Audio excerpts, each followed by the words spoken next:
It was a rainy Tuesday when I matched with her on a dating app. The first thing that felt off was her opening message. It casually mentioned where I worked. I asked how she knew, and she just laughed it off, joking about algorithms and strange coincidences. Her photos seemed so normal, almost boringly so. No filters, no strange angles. They felt safe, and that's what really reeled me in. We talked for about a week, keeping it slow and polite. There was no pressure, no weird oversharing. It all felt right. When we decided to meet, she picked a small cafe near the river, one that closed early. I got there 10 minutes ahead of time and sent a quick text saying I was outside. No reply. I waited under the awning, watching the glass door fog up and clear with each person coming and going. After 20 minutes, the barista came out and asked if I was meeting someone. I just nodded, feeling pretty foolish. That's when a woman in a knit cap stepped up beside me. She said my name like she was reading it off a receipt. I asked who she was, and she told me she was my date's cousin. She explained that my date had twisted her ankle, but didn't he want to just cancel on me? She pointed toward the parking lot, saying their car was just around the corner.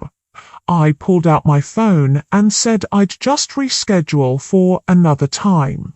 The woman smiled, but it was too wide, too forced. She said my date would be so disappointed. I told her my date could just text me herself.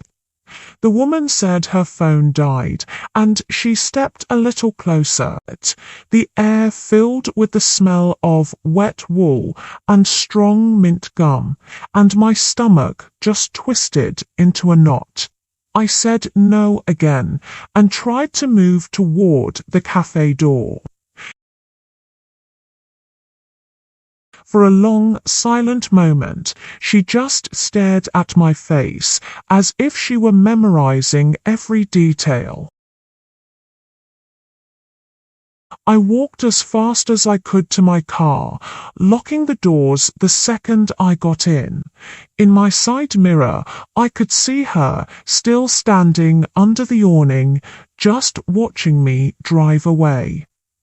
I spent the whole ride home telling myself it was just an awkward, weird encounter. At midnight, my phone pinged.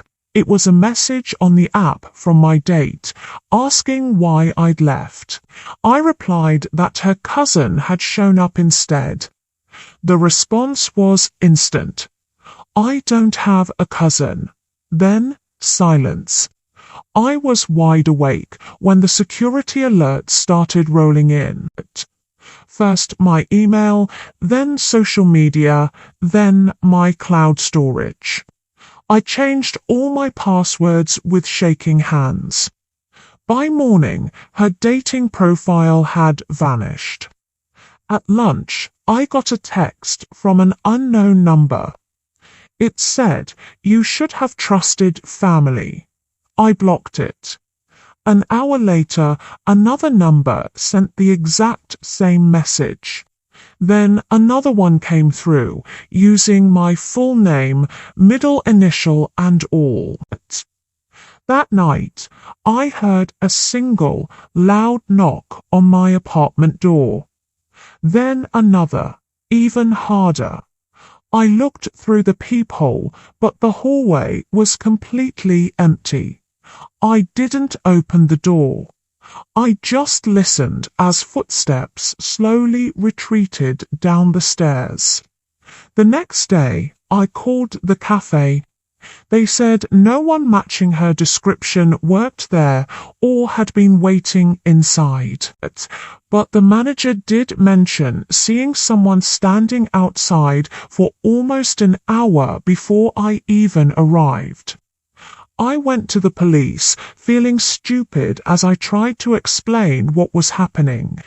They told me to call back if anything else occurred. For a week, everything was quiet. I almost started to relax.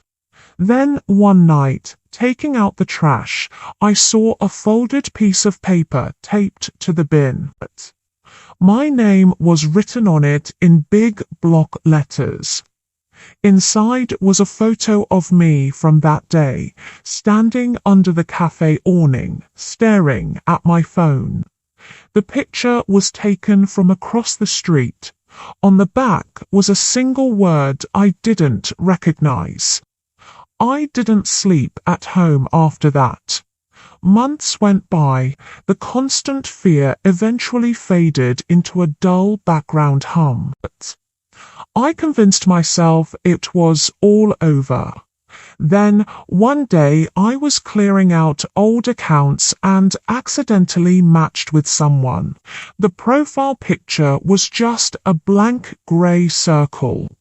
The first message read, "You're better in person." I deleted the app for good. That night at 3 a.m., my building's fire alarm went off. We all gathered outside. Across the street, I saw someone lift a phone and point it right at me. The screen glowed, steady and patient. When I stepped back into the crowd, they lowered it. A minute later, a notification popped up on my phone. It was a picture of me standing outside in my blanket, looking straight at the camera. I moved the next week. I didn't tell anyone why. In my new place, I keep the curtains closed. On my birthday, a card arrived with no return address. It just said, "Still disappointed." I threw it out and washed my hands until they were raw. That night, I heard footsteps right outside my bedroom window. I live on the second floor. I didn't look. In the morning, there was nothing there but a faint smear on the glass, right where a hand might have rested. I don't know who they are or how many of them there are. I just know that someone made a plan for me to leave with them that day, and they're still angry that I didn't.